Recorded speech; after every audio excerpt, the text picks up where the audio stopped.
Hi, vlog.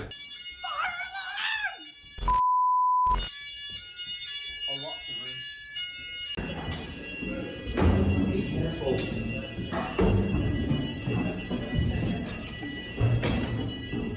guys want to get it, boys?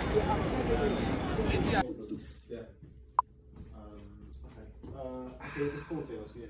We're shooting a video. Good question. Yeah, we don't really know. We're doing something for Dave and Jelly. We're basically doing something specific for Craig. We're calling it jelly on a plate. It's a me, Mario. Cool, great. Okay. Huh? You written me that script? No. Clap, please.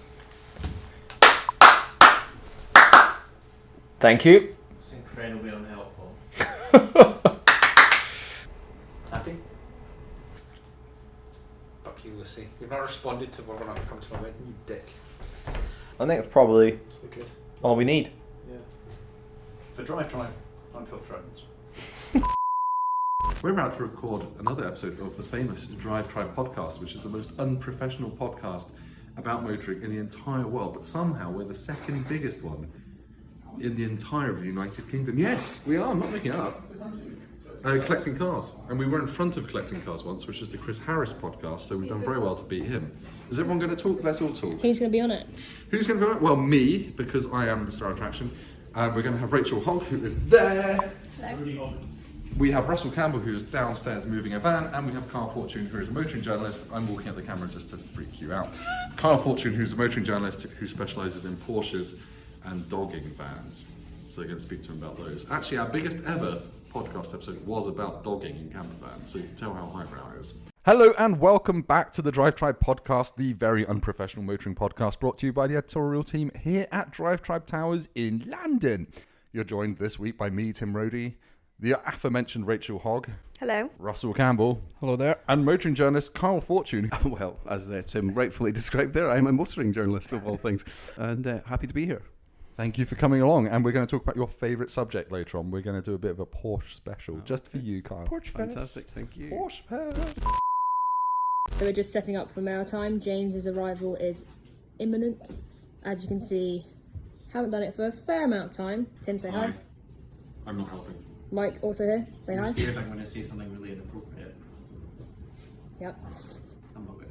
Good. Hi, vlog. We're filming mail time. You see that? Nasty reflections. Is it good? It's good. Let me just try that again though. No, it's too small, it's hurting my head. You broke it, Lucy.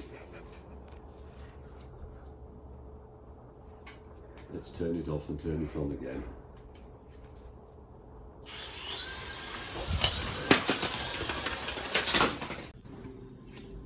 I'll see you later. Hi. What are you up to now, Mike?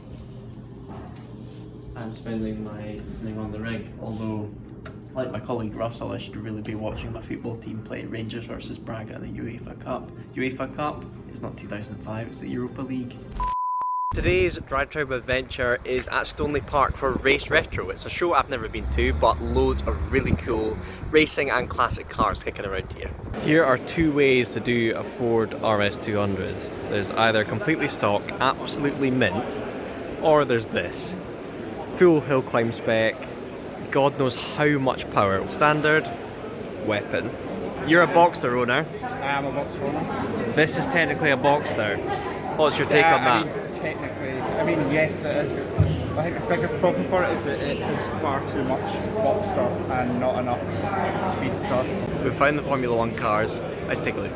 Now this is interesting. This is the first V10 Ferrari F1 car. The 96 car. Michael Schumacher, Eddie Irvine. Wasn't that great? But in there, you'll find a 3.5 litre V10. Lovely. If you look at the name on that headrest, yep, this is Ayrton Senna's Tolman. This was his breakthrough in Formula 1. Epic race at Monaco, and this is one of the cars that has a tiny 1.5 litre engine in it, but has a huge turbocharger. This is the 94 Jordan. So this was a Rubens Barrichello car, and he had a big shunt in this at Imola on that ill-fated race weekend where poor Mr. Senna didn't come off too well. I love the cars that have this curved intake on them. I think it's one of the most sexy designs for any part of an F1 car. The next DriveTribe project car, Russell? Oh, absolutely, 100%. Lacquer paint, fresh rubber, good to go. Time to go home in this lovely Boxster S. Russell, if you were to describe Race Retro in one word, what would it be? Slow on a Friday. Slow. Home time.